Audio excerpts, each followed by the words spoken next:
Welcome to the Sacred Birthwork and Business podcast, where sacred birthwork meets soul-aligned business. I'm your host, Anna Lundqvist, a former midwife, now sacred birthworker mentor, business coach, and the founder of Sacred Birth International. My intention with this podcast is to inspire you to follow your birthworker calling and to step fully into your power and purpose and unapologetically claim your place as the feminine leader that you were meant to be in your life and community. Let's reclaim sacred birthwork, let's reclaim sacred business, and let's do it the feminine way. Let's begin. This December, I have something very special for you. If you are wanting to become a birth worker, or maybe you're already a birth worker wanting to deepen your knowledge and skills, then I have an early bird offer, $1,000 off the Sacred Birth Worker Mentorship this December only. Come and join me and a global sisterhood of sacred birth workers as we are reclaiming ancient woman's wisdom, combining it with modern knowledge, and weaving the new sacred earth birth rebellion. Come and join us. You can grab the early bird offer this December at sacredbirthinternational.com, and I hope to invite many of you into our beautiful international sisterhood. Hi, Sigrid, and welcome to the Sacred Birthwork and Biz podcast. How are you? Hi, thank you. I'm good. I've had a busy day, but it feels really good to just sit down and have this conversation that just feels so aligned. Beautiful. Just grounding in itself. Yeah. Beautiful. It's lovely to have you here. You are a fellow Swede, for anyone who's listening going like, what kind of accent is this? And you are a home birth midwife. And I got the pleasure of getting to know you through the business course for birth workers recently. And so I know nothing about your origin story, and I'm so curious to hear it. I would love for you to share with us. Was there a moment where you knew that birthwork was for you, that you were called to this line of work? And how did it come about? What did you do before? How were you called to this profession of being a midwife and now a home birth midwife? Yes, there actually was a very like a lightning moment almost. I grew up in a home with two dentists' parents. And I've always felt that like I'm never ever going to work in anything that's like even close to healthcare, because it's just weird. I don't know why, but I always loved animals, and my goal since I was really little was to be veterinary assistant, I think is the English word for it. So just take care of animals. So just like the nurturing was there, but not for people. And then when I was 11, my oldest brother, or second oldest brother, had his first daughter. And then when she was like 3 days, I think, they came home to our home. He had moved to Stockholm then, and we live in like 3 hours away. And they went from the BB, from the nursery, Maternity, probably. yeah, straight to our home, so to his dad. And it was like, I hadn't ever felt anything like what I felt when I saw her and held her, and it was just like, this is life. Just babies, like not any baby, I think, but just meeting this baby that was part of my family, because I was the youngest of 7, so I have a lot of brothers and sisters, but I was the youngest, so before that, I didn't really have too much connection to babies. And I loved being an aunt to her, but it wasn't, it was still like in my head with the animals. Uh, and then when I met my husband when we were 17, so we were really young, and we both knew we were really good friends before for a while, and we both knew that we wanted to have kids, and we're like really family people. And we started trying to get pregnant when we were 21, or started thinking about it. And that summer, I had been accepted to the vet assistance school. And when I received the acceptance letter, I was just like, no, I'm gonna be a midwife. It was so weird because it hadn't ever been anywhere even close. It was just like, nope, this is not for me. I'm gonna be a midwife. So everyone was like, what? And at the same time, so many people from like high school, gymnasiet here, so many people that I knew like close but not super close were like, oh yes, of course. So other people found it to be like really fitting. Um, but for me, it wasn't a shock. It was just a knowing. It was Wow. really just like, it was almost like it was placed in me.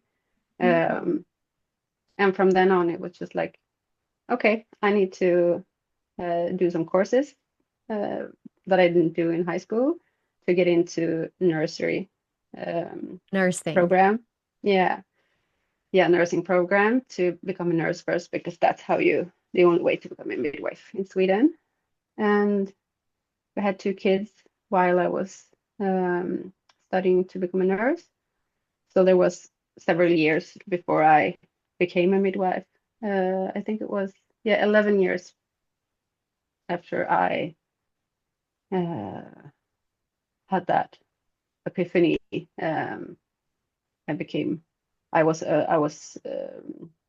graduated as a midwife. Wow, that's a long journey. Yeah, and Wow. it was just straight ahead. Uh, and as a nurse, so in Sweden we have to work for. I think they have changed it, but before we had to have worked for a year, no matter where. I don't know why, but I worked at the neonatal unit, and I had worked there during nursing school too, as a nurse assistant.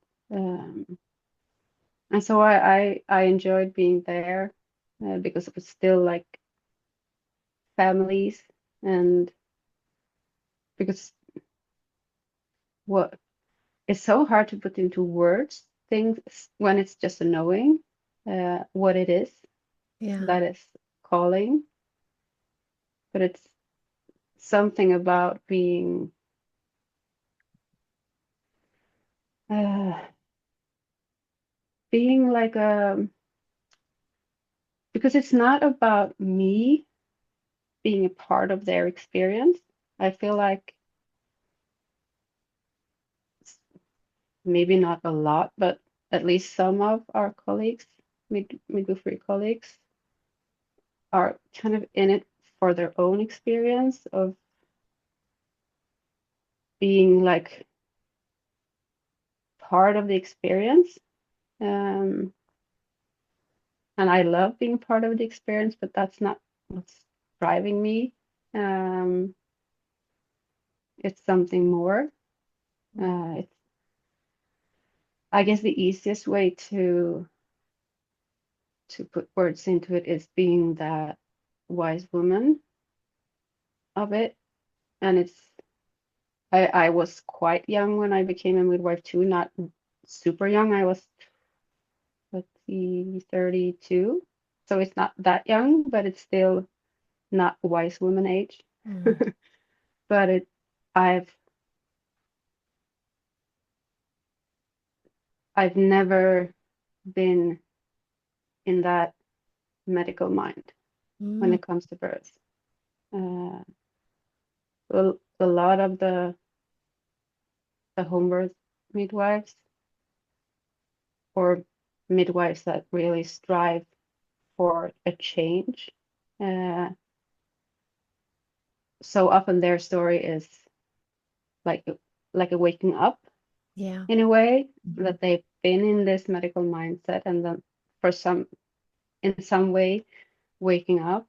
Um, and I was there from the start, Yeah. uh, and I had really, it was the same when it came to preparing for my own first birth. It wasn't like there was never any fear or um, doubt that I could do it in any way. And it was partly medicalized, but not. It wasn't that I never came out of it with the sensation that I needed the system or needed anyone but my husband as support. Um, but I had it before that too. Um, and I don't know why. Yeah. Um, It's interesting. And yeah. you're talking now, because obviously, since knowing you through the business course for birth workers, I also know you through the home birth kind of collective of midwives here in Sweden. And it's curious because actually, me and another midwife you know well probably is Kirsten, who Mm, um old like older midwife, wise woman, yeah. and we're good friends, and we were chatting, and just what you said, most midwives here in Sweden who go into home birth practice have worked for quite some time potentially in the hospital system, Mm, and as you say, have an awakening too that they want to go into home birth. But both me and Kirsten and you, there's something that and why I yeah. also really resonate with you is that there is just this knowing. Yeah. And we didn't go into midwifery because all of three of us obviously are midwives, or I'm a former, I've deregistered, but um didn't come with wanting maybe to work in the system. We came to serve women. We came for the rite of Mm, passage and serving the great mystery. And you can sense that. You can feel that mm, with you. I can feel that with you. And me and Kirsten, we talked about yeah. that. And we felt that with you, that you're kind of Yeah. a bit like us in that. And that Mm, is rare, actually, especially here in Sweden. I noticed that is rare. Um, mm, yeah, that kind of, I feel like you two have this. I'm a servant of the great mystery. I'm a servant to birth. I'm a servant to woman yeah. and family first. Like, I'm not here to be the medical provider in a sense, even though you have that too, because you're still registered. Yeah. But like that's not the main focus to kind of Yeah. protect and like control or like serve in that way. It's like serving the great mystery of all. Yeah. And that has made it possible for me, I think, to not be as affected when I started working, as affected by everyone else's fear and everyone else's like God complex, and not everyone else's, but the system I really recognize is like them. that. Yeah. Yeah, and and I'm really glad that I from the start I worked night shifts, and Mm. that also made it possible for me to be able to not be as disturbed, Yeah. because there are less people there. It's calmer. It's it's more of everyone does their own thing, um, and also there were a lot of really like, yeah, maybe not wise women in the same way as Kirsten, but still like really uh, knowledgeable, and still had a lot of these midwifery knowledge in their hands, and in like the the hearing and seeing and smelling of birth, Yeah. that is almost entirely forgotten in the system. Oh, absolutely. And And so it's, night shift, you can actually experience natural births. Like there will be women yeah, walking in birthing babies without having been induced or yeah. augmented. So where we left off was in the NICU, and Mm, you were a nursing student, and then you went into midwifery. But so I'm curious first, because being someone similar to myself, the little time in when I was studying to be a midwife that I spent, because we had to do rotations in every mm, department as midwifery students, and I was in the special care nursery for, I can't remember how many shifts or how long, or if it was a month, I can't remember what it was, but I struggled because it was so clinical, it was so sterile, and it was mm, so hard to watch these little babies in the incubators and poking and prodding, and just I had a hard time with that. But you chose that. I could not wait to get out of there. I had a yeah, hard time being there. yeah, yeah. I get, and it's the same when I as a midwife in the birthing unit. I think as it was in the NICU, that I was that my not goal, but my what made it purposeful for me was to make it as good as possible, um, for both the babies and the families. And part of that was also uh, holding these parents Mm. that were, if not always, then almost always traumatized, because but whatever the reason is for a baby to to need to be in the neonatal unit, is it's always traumatizing. Mm. And there was so little regard for that. Yeah. Uh, and so that was really purposeful for me too, to be able to hold the parents in a way, and see how help them to bond with the baby, I think, and like watching them grow into parents. Uh, that's something I really loved. Um, and the poking and prodding was that there was also this like um, drive to always do everything I could to make it as little of a disturbance for them as possible.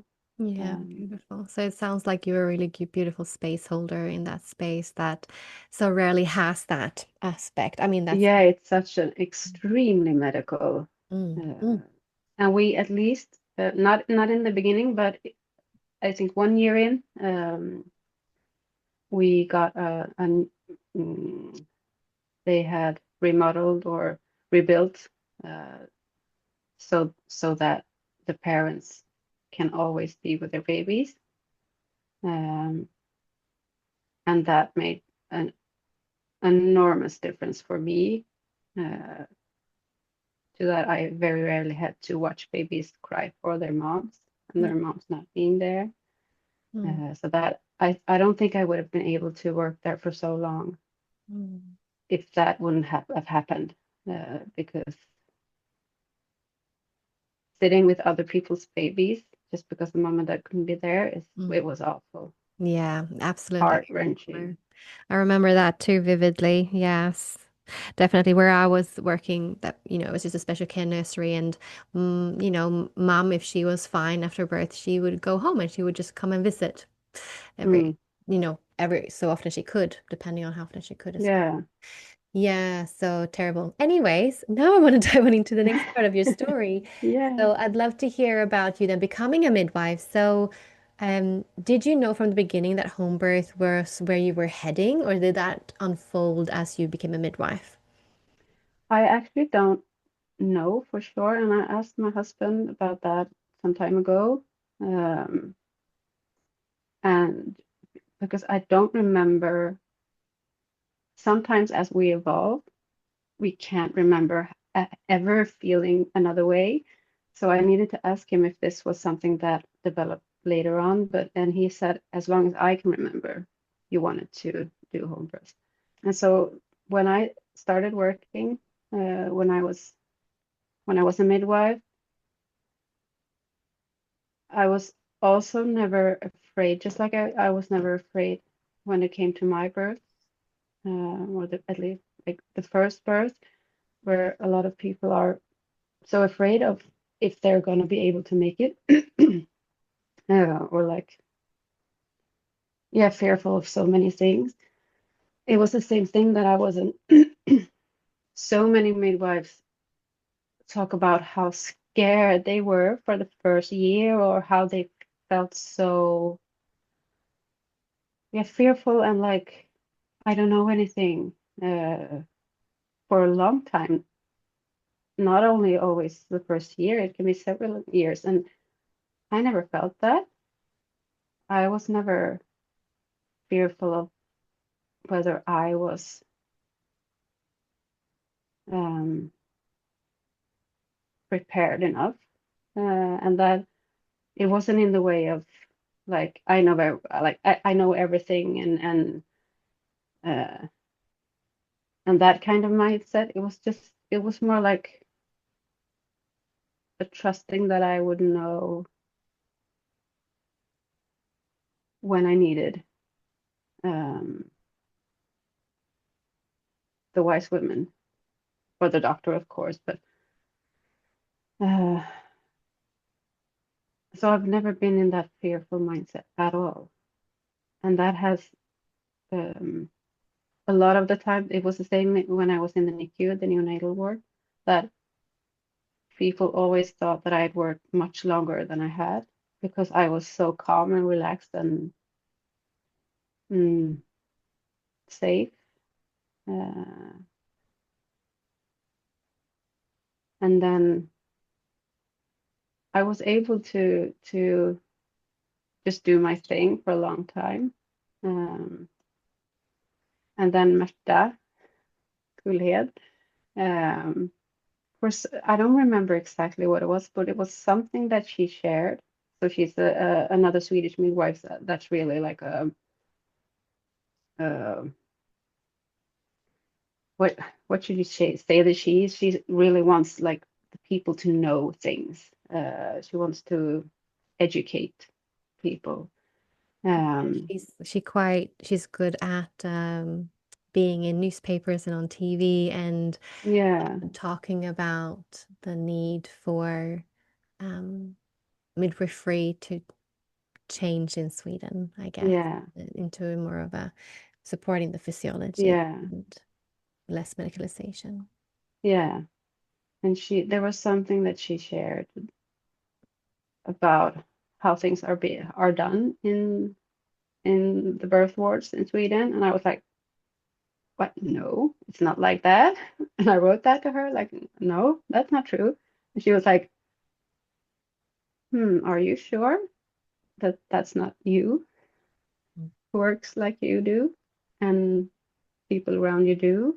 And I was like, oh. And I started to take in more how others worked. Mm. And at about the same time, we started to, on routine, be two midwives, from pushing. And that also, of course, even more made me see how others work.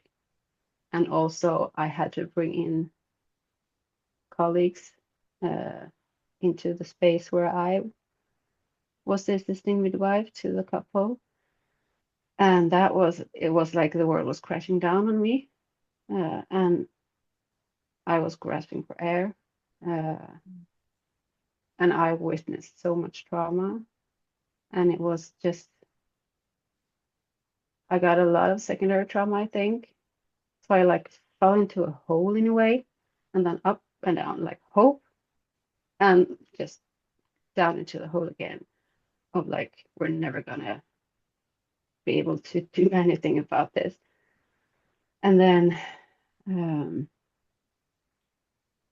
I got mad, and I could like change my direction, to trying to change the system from within, um, Mhm. trying to make colleagues aware of partly like, um, the laws in Sweden, where you are not allowed to do anything to anyone without consent, Yeah. which is essentially non-existent, uh, here too. Um, Yeah. and just like talking about that, and I had very supportive,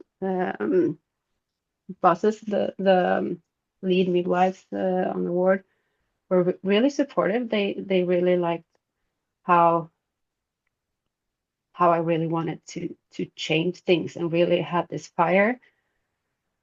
Uh, so I talked a lot about that, the laws, and about how we have to, focus on being in the room, not sitting out in the sofa drinking coffee and looking at the CTG monitor, uh, and like different ways of supporting. And like I really was like, I really, really thought that this would make a difference. And then when it didn't, I just crashed again. Mm. And that was so hard. It was really, some months of grief process. Uh, Right. So how long had you been working as a midwife at this point in that hospital? uh, let's see,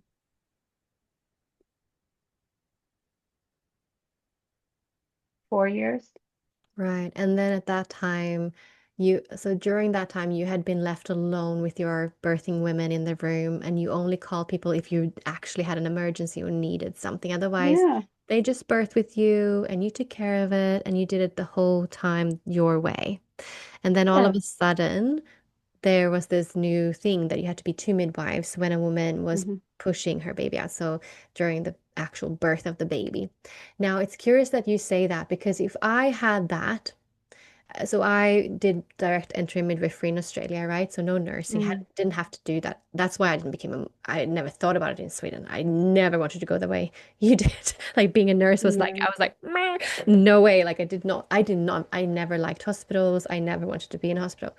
Anyways, as I stepped out in my grad year and working, and this is how it is that you're always two midwives Mm, at the birth. Yes, you can care for your woman during the labor, and it's continuity of care in Australia, which is beautiful. We do not, yeah. I don't have experience of sitting outside drinking coffee and watching CDG machines on a teleprompter. We were always in the room.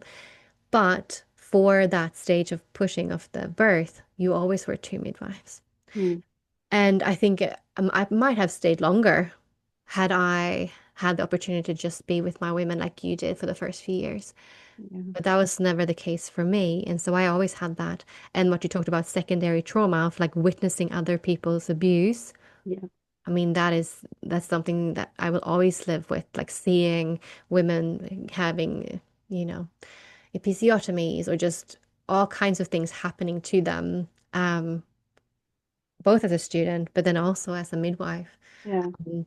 And I had a little giggle when I mean, I feel for you, like you wanted to help and change things, but I also know that that's just absolutely not Yeah. something we can do. We can't. And we end Yeah. up leaving the system to survive and build something different from the outside. So, 4 years in, this happens. You try to change your hospital system, doesn't work. Is that when you go like, okay, I need to step out and do home Yeah. births now? Yeah. Yeah. And before that, I had like, I had this vision of I'm gonna do that when there's someone else also, because we don't have any other home birth midwives in the area where I live, or even close. And so I was like, I need to. Yeah, it felt so scary to like be fully alone. I was never scared of the birthing process or the midwifery part of it, really, but more the partly it was all of the things of having a business that was it's very unnatural to me, or unnatural, but it's not something that has been a part of my life in any way. No one in my family really has. One of my siblings has a business, but she's a consultant and she's like a data engineer. So it's not even close to there. You kind of have to do that, but otherwise everyone has been working in Employment. employment. Yeah. So it was a bit scary not knowing that how you do it, and then also like yeah, not having anyone to like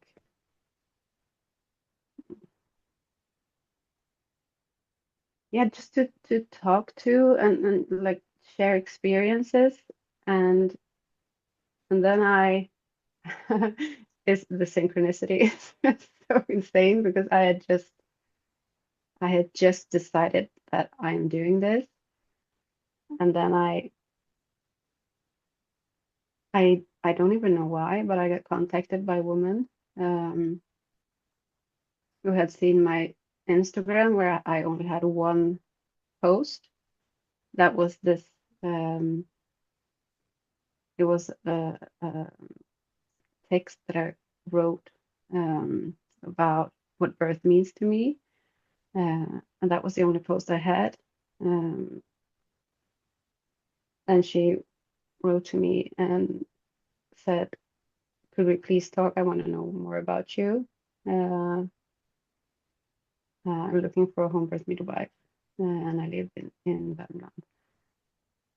And I had seen her. I think I followed her Instagram, and I had seen that she was pregnant, and I felt that I'm supposed to be there when she's birthing. But I would never approach her, because that felt like it had. I didn't know if she was even wanting to birth at home, but it would feel really icky to like approach someone to say like, would you like me to be a midwife or anything like that? It would feel really weird. And so she contacted me, and it was like, okay, yeah, this is it. This is the decision I have to make. I have to do this. I had to like, yeah, just step out into the unknown.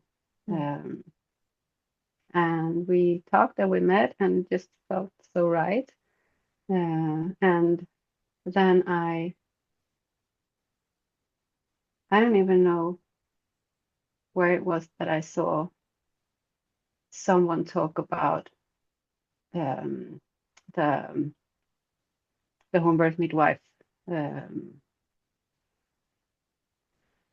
uh, what should we call it? Like the gathering, or like sisterhood almost. It's Do you mean the collective, like the what? yeah, the collective. Yeah, yeah, that was just started.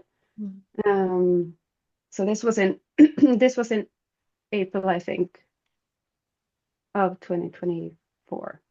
Uh, and then soon after that, I saw this someone talk about that they were going to a meeting with this collective, and I was just like, what?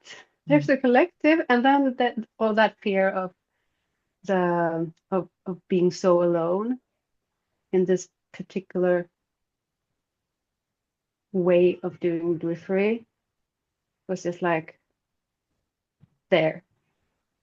The need I had, it was just like it went into my lap. Like, here we have all of these midwives that have worked in home birth for 1 year or 30 years, like everywhere in between that. And it was just such a sigh of relief.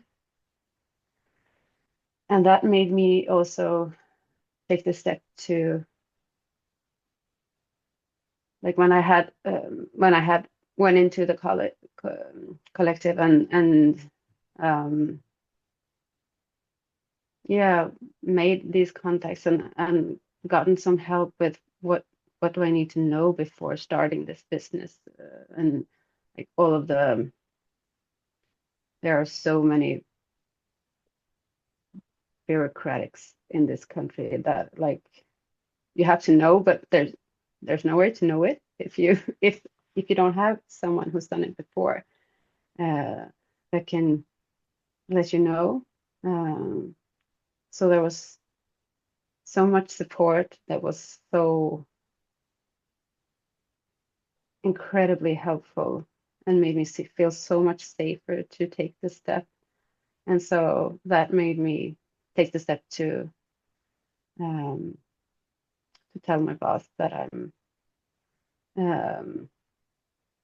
yeah, I still have a 50% employment, but I let go of the other 50%. And she wasn't shocked. She had waited for this, I think, but she was sad too, because she was like, "You're so needed," but I said that I'm gonna drown if I don't do this. I can't. I have to do this. And then things started rolling quite quickly. The first birth was so incredible, and it was her first birth, so her first baby, and it was quite long, not super long, but it was quite long, and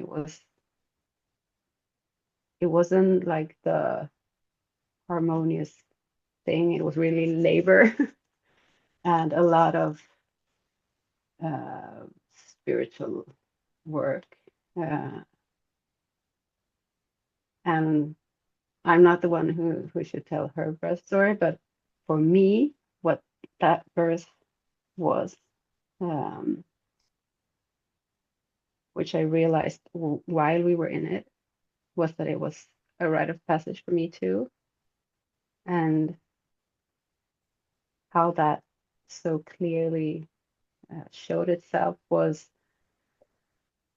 in that sort of typical moment in birth, and especially the first birth, when you're like, I need to let go, I need to surrender, but you're trying to surrender. It's in your head, and you're like actively trying to surrender. And it's so hard to know how to give support in that. So I was a bit like, not stressed, but like, how am I gonna help her? I don't know what to do. And then I just realized that I can't force this either. I can't help her through this. She has to go through it herself. And then I was like on my way to write to a colleague, like, help me think, what should I do? And then, like, it was really like someone told me, this is your rite of passage. You need to trust. You need to trust her, and you need to trust yourself. And so I was able to ground myself and really just like come back into myself and let my intuition start flowing again. And then I realized it's their connection. They've lost their connection somewhere in this. They need to reconnect. And I just said to her, I think you need some time alone, the two of you, because I feel like you need to reconnect a little bit. So maybe just go lie in the bed and see what happens. Maybe sleep a little bit if you can. And we'll be in the next room, so just call on us if you need it. And it was, I think, an hour where she didn't have any contractions. They were just holding each other, and I think she slept, and it was so beautiful, because then started hearing from the other room the roar. And it was go time, and 15 minutes later the baby was born. And I could have never done that, even no matter how much I could do my thing in the hospital. I could never have done that in the hospital, ever. Just left someone to sleep for an hour? Yeah. Nah, because they don't believe in physiological plateaus. But that's something Oh, that you can serve in the home. yeah. That's where you can truly be in the dance. And women can go through those plateaus several times throughout Yeah, labor. for sure. Yeah. And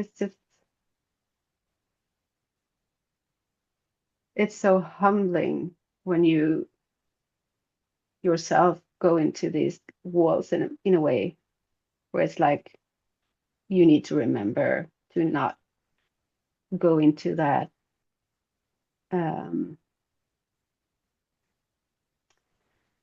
not forcing things, but like, Savior. yeah, having something to help. It's like you you have to let them have their process. And then in a way, I mean, I had something to share with them, but it was still work she had to do. And that intuition is a major part of what I do. Yeah. The medical knowledge is teeny tiny bit The 10. and rarely used. Exactly. And Yeah, that's where we hold wisdom that is forgotten in the system today because it's 99% medicalized and 1% intuition. It's barely yeah, existing, right? Whereas actually our biggest skill as midwives, as birth workers, is our intuition, is the space holding that we can hold. yeah, When we let go of fear, of the mind, of thinking, of doing, yeah. that's where the magic happens. Yeah, we ourselves have to be in our body. We can't be in our mind, because then we can't hold room fully, and we also can't like read the situation fully Mm-mm. either. And that's, of course, then you have to do all of these things to try to control it Mm. when you're not able to be in your body. Yeah. And that's always something I felt, and that's something I've talked a lot with my husband about, when I worked in the hospital before I started my business. How when I am in the birth room, I'm very rarely that much in my body, as much in my body as I am when I'm in the birth room. It's like I feel like it's like, um, energy or something that's like moving through me, Mm-hmm. and just continuously all the time. Mm-hmm. And it's the same way I feel when I'm grounding in the nature. It's like it's that source of power or energy or whatever it is, that's just like I'm not only in service for them, I'm in service for something more. Like Yeah. you said, it's something more. Yes. And it's, yeah, and I think that's probably what made me realize that no, I'm going to be a midwife from out of nowhere. Mm-hmm. And this is something that's definitely too woo for a lot of people, but I think that part of why there's no fear, and part of why I feel such a trust in birth, is because I've done this before. I think this is not new for me, and that yeah, that is the wise woman part of it. That it's, Yeah. yeah, I've known this before. Yeah. Definitely. And somehow I feel like this is the thing. Like I really truly do believe that midwifery or birth work, because midwifery now means something different from what it used to be, but how I see it, like, is a soul calling. It's something that is in our DNA and it awakens at some point in our lives. Mm. And I think there's many people who are midwives or in maternity, obstetricians, nurses, that this is not their soul calling in that Yeah, institution. Many that doesn't have this. Because when you have this is how you become a safe midwife. When you have yeah, this understanding that you have that, like, if I quiet my mind and I am present, fully present, and birth helps with that. If you're not in fear, then you step into this absolute all-knowing. It's incredible. But you have to get out of your mind and fear, because when you do know stuff, right? You just get yeah, it's like messages. You know what to say, you know what to do, yeah, you know when to leave, you know when to, you know, yeah, and it's very little doing and a lot of just being. But you're in, like, what you call, like, almost like the source of creation is moving yeah, through you, right? You are in the presence of God, of the divine, of source. It's in the room. yeah, It's so, like, palpable. You can feel it. And anyone who thinks this is woo-woo shouldn't to be doing midwifery. That's my no, that's my take. no, yeah, If this doesn't ring true to your soul, then you're in the wrong profession, or you shouldn't be doing this, because this is yeah, the job. It's to serve the mystery, truly. That's my take on it. yeah, yeah. Like the fear of the unknown, you can't you can't be fearful of the unknown when you work with this because we know nothing, nothing. Yeah. Even the things we like to think we know, we don't know. Yeah. And what's left then is intuition and presence. Yeah. Yeah, Yeah. Beautiful. This is what's so deeply and desperately needed in the birth world right now. This exact understanding is somehow just not the common, but it should be. Like, these conversations should be the conversations amongst midwives and yeah. workers. And there are very few that I can talk like this with.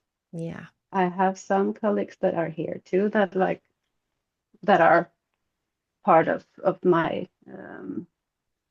in real life um,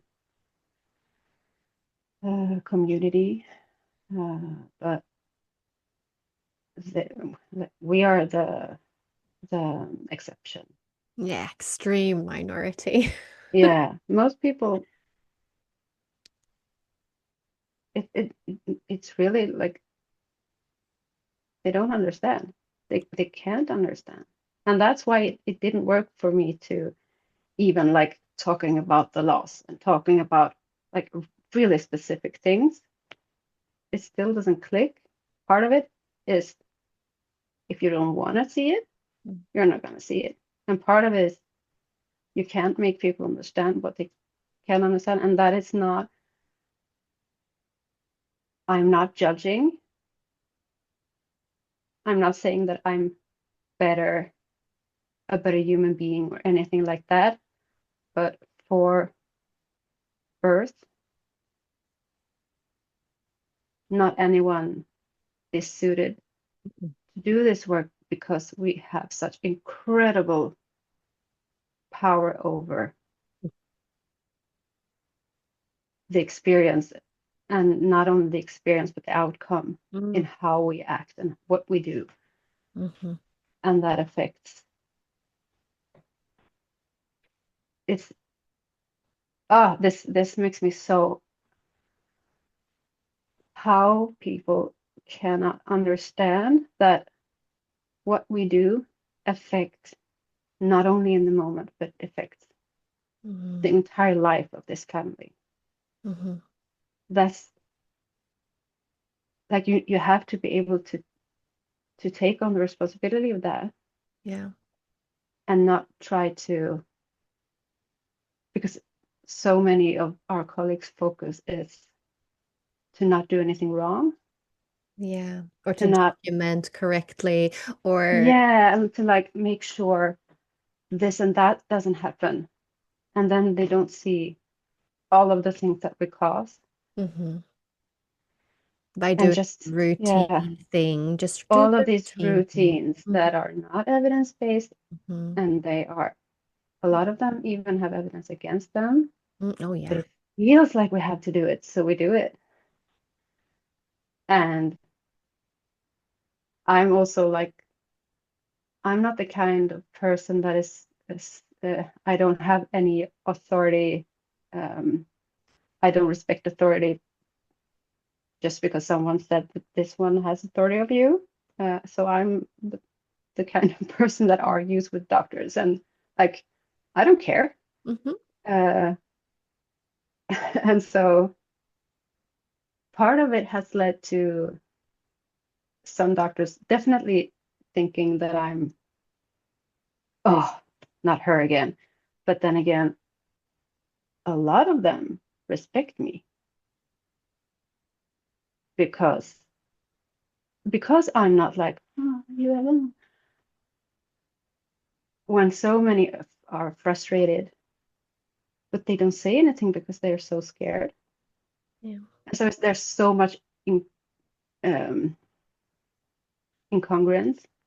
Incongruence. Yeah, in so many who work in this, and instead of doing their shadow work, they Mhm. just continue on and let that affect all of these women along the road, Yeah. all of these families, all of these babies.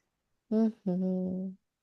That's why it's so important to work on your throat chakra, on your voice, on your relationship Yeah, to authority. This is a huge part of the sacred birth worker mentorship that like yeah, no one goes through my program without having a strong voice and being an advocate for women because that's what's yeah. And also, I have done so in this process of this process of grief. I also made so much shadow work. I did so much shadow work, and I that was also an incredibly important part of it, because if I have any judgments, if I even have like opinions, Mm. I can't do this work. Mm-mm. And that is, to me, that is something that everyone working in any setting of healthcare, Yeah. you have to take the responsibility to look on your shadows. Yeah. You have to work on yourself, because otherwise, I mean, it was painful to realize that I had some um, like savior complex part of me. It wasn't as huge as some other people's, but it was there. Oh yeah. It was masked into other things, Mm. but like realizing how um, um, provoked, like realizing that when I got provoked by a post or whatever, that's on me. Realizing that the reason I get affected is because there is something I need to look at. I need to sit with, feel the feeling, and investigate, why am I feeling like this? What is it that I'm trying to hide from myself? That's the work you have to do on yourself to be able to hold space for other people. Yeah. And because then you realize how when you act out of your, like, being tense, being um, like from a triggered state, when you act from a triggered state, you put responsibility on the other person, and that what happens so much in birth work that people get triggered from fear or feeling like they know better, or there are so many reasons, but they get triggered and then they put the responsibility for their trigger onto the woman. Yeah. And that's insane But that that's that's the how norm. well, it's because that's how we live in society. So it's no Yeah, difference how I act like in my line of work compared to how I would act just in society, right? yeah, It's a very important point. Now, so you've been working then for about 1 or 2 years as a home birth yeah, midwife, 1.5 now. Yeah, 1.5. And this summer you decided to join me in the business course for yeah, birth workers. yeah. Tell me about that. Tell me about the last, year of working as a home birth midwife, and where are you heading now? What is the intention with taking this course? What do you want to do with that? Well, um, part of it that I didn't mention before is that I also did a course or certification for becoming birth trauma supporter. That was in the same at the same time that I was transitioning to becoming a home birth midwife, because that has also been such a clear calling to me to hold space Mm. for birth trauma and for grief too, because there's, yeah, like I said, that's also always been really easy for me to not shy away when people express or even just show without words that there are really big feelings that a lot of people find scary. And so that's something that I did when I was in the NICU, and for a brief period of time I was also um, pregnancy midwife, um, and there I also like met people who told me things that they said they thought they would never tell the midwife, uh, like previous traumas and things like that, and just, yeah, I've always been able to hold space, I guess, uh, for the big things that a lot of people shy away from, uh, including most people in birth work, because it's, for many people it's so hard to just stay and let it come and not do anything. Again, it's the same thing, not doing anything. I don't have to save her from her feelings. I don't have to do anything to make her feel better. It's just there, and it has to have space to to be processed. It has to take up the space that it deserves, whatever it is. Mm.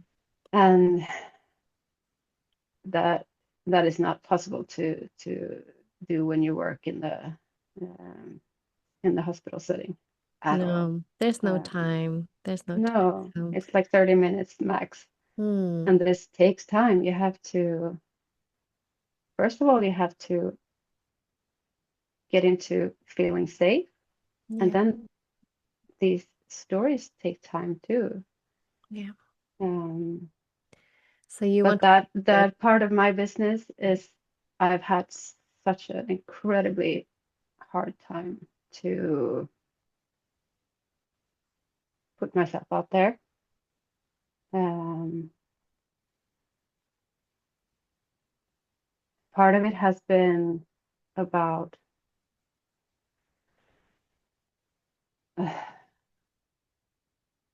about being afraid to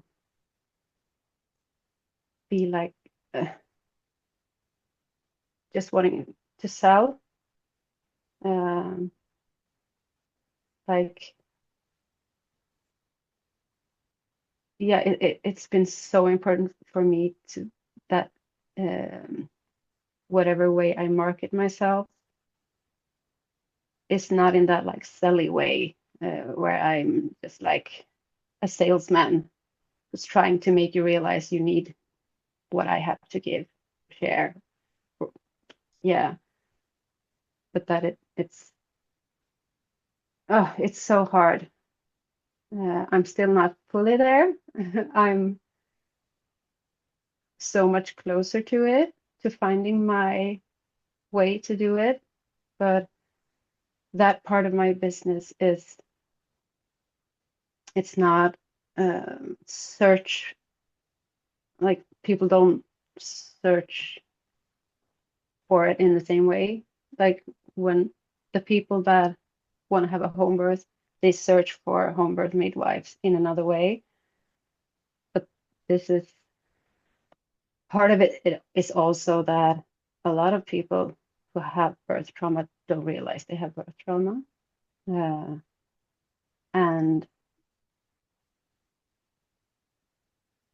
that is also like I want to reach the people that don't realize that things can be better, that they don't have to feel like they do, Yeah. but without telling like, oh, it's so hard to even put into words what I feel. I think what you're trying to say is something that everyone struggles with, more or less, right? So you're not alone. You're not a unicorn here. You're not No. alone. That, it is, I think we all have this idea about, and not wanting to be salesy. And something that I very much focus on really trying to hammer into all of you is that actually putting yourself out there and what you do in the world is of being of service. And when Yeah. you were talking now, because I also do birth trauma healing, so women find me, and I don't necessarily advertise birth trauma. Yeah. I don't even know if you know that I did that too. It's a part of something I offer as well. Um, it's just seeing me putting myself out there or listening to, Yeah. for example, Yeah. on this podcast or other podcasts, of just resonating with who I am, just like people will resonate who you are. And so it's not necessarily putting up like an Instagram poster like I'm doing right now for Black Friday. I'm definitely doing that. Like, here I am, like, here's my course, I'm selling it. Yeah. And, that's a salesy post, right? But that also is important because then people know they can get my stuff for 50% right now, right? And so that has its point. But generally, I don't do that. That's like Black Friday for Yeah. week of the year, right? But um, but what I really wanted to say there was that one that was pretty recent that told me as I was doing this birth trauma healing session with her, I've been doing a few with her, was that she searched for years for someone Yeah. to do birth trauma. She recognized that she had it. She recognized that she needed someone and she needed help. And she tried with the hospital, obviously did not do anything for her, right? No. She tried all the ways that you normally go through. Nothing helped. No, she never felt seen. It was Mm. only just half an hour or an hour. Like she never got the time to even get close to what actually was really hurting. And so she was searching for someone. And it took years. I don't know how many years before she found me. So for you and for anyone listening, when it comes to like when you have the resistance to put yourself out there, you have to remember that there are people that are searching desperately for you. And the only way Mm. for them to find you is for you to get over your shit. Yeah. They have to see me. Exactly. Yeah. Exactly right. Which is, a big part of the business courses to go through all of these things. Like recognize that you have this Yeah. imposter syndrome and witch wound and sisterhood wound and fear of, being seen. And I mean, I'm not different from you, Sigrid, I promise. The difference is that I have done it for a while now, so I have less fear around it, but Yeah. I still have that, you know. Will people like me, or how is this going to come across, or oh, Yeah. all these feelings, right? So I think it's deeply human and we're always going to have them. We just have to do it anyways to put ourselves out there. Yeah.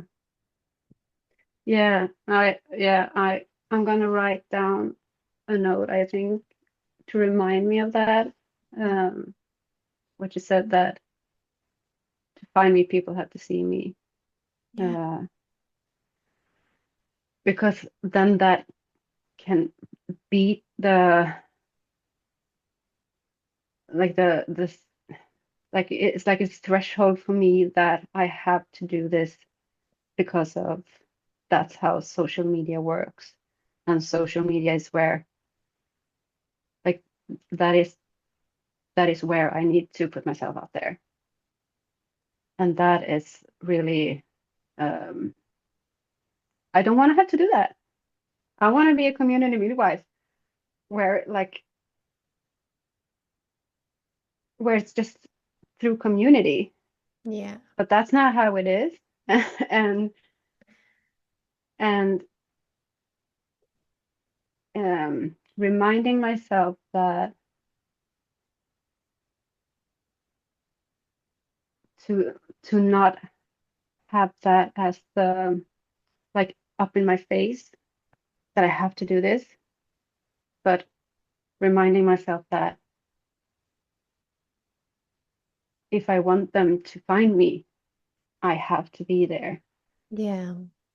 And that Yeah, you can that's a really serve good more. reminder. Yeah, and that you can Yeah, serve more people by doing it online. Because of course, word of mouth in your community, but there's X amount of women in your little community, and yeah, whereas if you actually go online, you can actually serve so many more people, and it is to be of service to put yourself out there. So for yeah, me, the mantra I've had for years, because obviously I've practiced this for years, be putting yeah, myself out there now, and I still have to remind myself of it, is that I have, my mantra is that my desire to be of service, because I have a core value of like being of service is a part of my nature. It's who I am. yeah, It's what makes me happy. It's my purpose.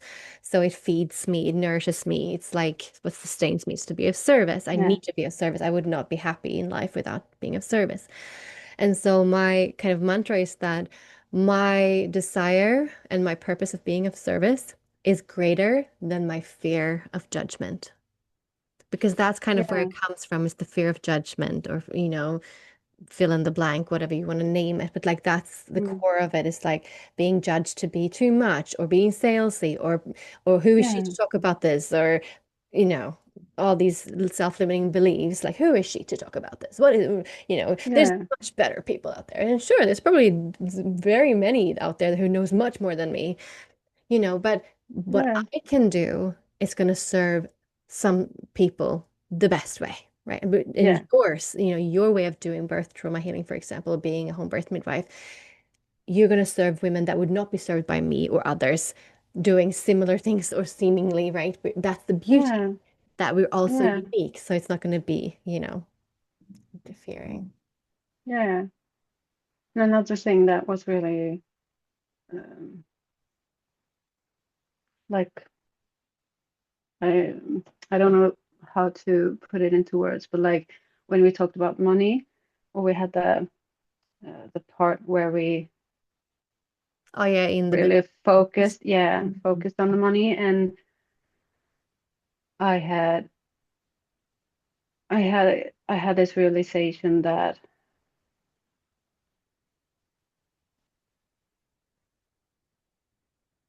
or maybe not realization, but it was really like only that makes me happy to have done this course, because I yeah, the best word is realization, that also in the same way it's I've been struggling to accept that money is the way we exchange Mm. favors. Um, I don't like it, but that's the way it is. It's just it's their way to give back to me, Mm. and realizing that that is truly true. Mm. That this is not just you give me money. but it is a way of giving back. It's energy exchange. And even, Yeah, and I recognize that so much. I mean, in an ideal world, I would also love to just be the community midwife, the community, midwitch yeah, who just served my community and there was a barter system and I was taken care of as long as I was taken care of, yeah, but that's just not how it is today. But it also, there's always been some sort of exchange. Yes, there's been barter, but like back before, I don't know, I guess paper money, there was gold like coins. And, we've always exchanged the symbol of wealth, yeah, how that's been, okay, so now you get this part because you gave me that. And it yeah, is just this human way of trading somehow. And when you start realizing, just really recognizing it, it's just energy exchange. Money has yeah, no value in a sense of like it's bad or good, or it goes only to good people or onto bad people. It's just a form of exchange of energy. yeah, Mm. yeah, yeah. So that's really, yeah, that's made a difference to me in how I feel towards charging. Mm. Um, yeah, and I can still feel like women should not have to pay for my services, but it's not affecting me in the same way as it did before, Yeah. uh, because it is what it is. Yeah. Uh, and I'm not too sure that I want to be part of the system, because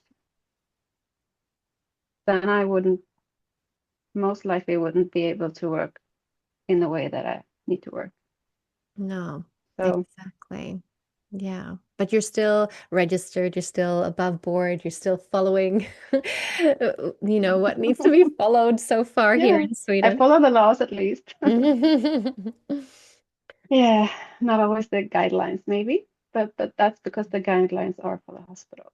Absolutely. When you're So independent, that's that's the, the beauty. You can yeah, choose. Yeah. so really, yeah, there are things happening regarding that right now. So Yes. In yeah, Sweden. Yes. So maybe we you'll have, come over we to the have to dark fight. side. Maybe you'll come over to the dark side, Sigrid. Oh yeah, sometimes it feels Yeah. like that's the only option, but Yeah. oh Yeah. yeah, I hear you. Um, yes. So in a nutshell, the business course for birth workers is one thing I say there, and which it really is true is, and I love that you said like one of the things, if there was only this one thing about the money lesson, that was worth it. Like when it comes to business and running a business, right, it's 80% mindset. And I'm saying this over and over again. I can't say it enough because we forget, right? Because we think we just need to learn more skills. We just need to learn more. No, it's really what you talked about midwifery, like also the shadow work, the inner work, which is the same with the mentorship. Like I say there too, it's like all the things you learn, great, but it's really the space holding that we need to hone in on. How can you be a great space holder, just like we talked about, like how yeah, that is the magic, that is the safety, that is the most important thing. Same with business, it's the mindset. It's not necessarily knowing and understanding the algorithm and all these things. yeah, It's actually, if you fix this internal world, what you do in the external will manifest, like it will do yeah, its thing what it's supposed to do because you're not blocking shit. Like you're yeah, not blocking, not doing, like not showing up on social media anymore because you no longer have all these internal battles going on yeah, where we need to get to, right? Yes. So what I understood from what you shared is that the next step will be to actually offer birth trauma healing sessions and maybe other online services going yeah, forward. Is that the plan? yeah. And like theoretically, I do. It's just that no one knows it because I haven't put That's it what up you need to there. do. Yes. So yeah, that's the plan, to put myself out there. Implement the business course correctly and do Yeah. it. Yes. Beautiful. Beautiful. And how many, so you're still working 50% still in the hospital or have you left now? Uh, yeah, it's a little bit different from time to time, but about 50%. But actually, in the spring is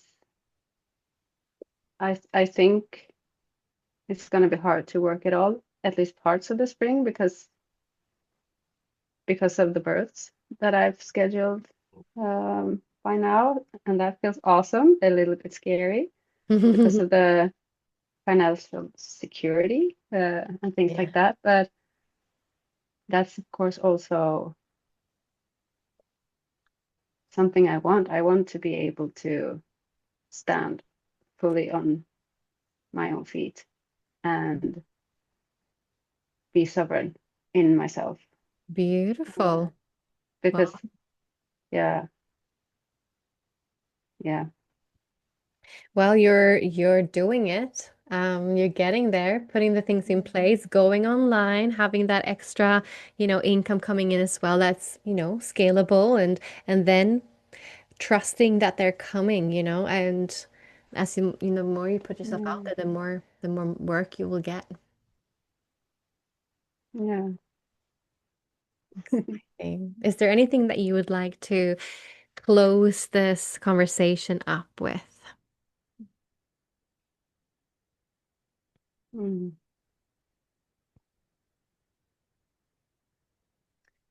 Oh,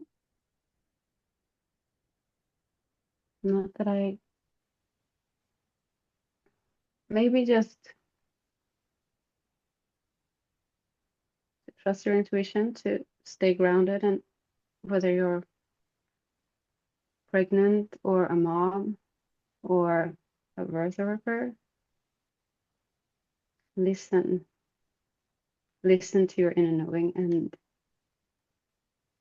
trust your intuition, because it's always right. As long as you learn to differentiate between fear and intuition, because they feel completely different. I think sometimes people mistake the two and think that these learned fears that we've had to learn are the same as intuition. But intuition feels nothing like fear. It's just it's hard to imagine, like put into words, and it's hard to even. It probably feels different to different people too, but it's just the sense of knowing, and it's settled in your body, and trust that. When you feel that, trust it and listen to it. Don't question with your mind. Yeah, I think the difference is that your intuition is gentle, whereas your fear is loud. Your intuition is never Yeah. loud. It's never screaming at you. It's No, like, it's so subtle. yeah, it's And like, it can be a no, mm, and it can be a yes, but mhm, none of it feels that, like, it's not that tension. It's not that uh, yeah, yeah, like you say, it's not loud. But you have to listen to it, but it's very clear when you can listen to it. yeah, It's super, super clear, even though it's subtle. yeah. Thank you so much, Sigrid, for wanting to share your birth worker journey with us. Thank you, Anna. Thank you for this podcast that you make. Thank you for listening. If you love this podcast, then please share the love on your podcast app by leaving a comment or pop over to our Instagram at Sacred Birth International. I'd love to connect there.